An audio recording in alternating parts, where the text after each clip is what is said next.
रोज सकाळी उठल्यावरती नाश्त्यासाठी डब्यासाठी वेगळं असं काय बनवायचं, संध्याकाळी काही हलकं फुलकं खाण्याची इच्छा झाली तर काय बनवावं, हा प्रत्येक महिलेला पडलेला प्रश्न असतो.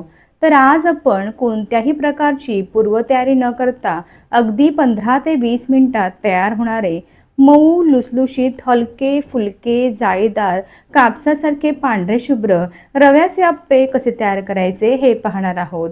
त्यासोबतच 2 मिनिटात तयार होणारी जबरदस्त चटणी कशी तयार करायची हे देखील सांगणार आहे.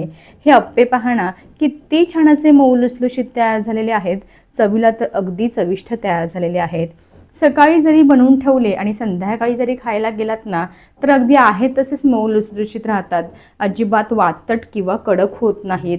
आणि ना हे अप्पे तयार करताना मी भरपूर प्रकारच्या भाज्या घालून तयार केलेले असल्यामुळे अगदी पौष्टिक असे तयार झालेले आहेत. तुमच्या घरातील लहान मुलांपासून वयस्कर व्यक्तीसुद्धा खाऊ शकतील इतके चविष्ट तयार झालेले आहेत. चला तर वेळ न घालवता रेसिपीला सुरुवात करूयात. जर तुम्हाला माझ्या रेसिपीज आवडत असतील तर चॅनलला जरूर सबस्क्राईब करा. त्यासोबतच बेल आयकॉन देखील प्रेस करा.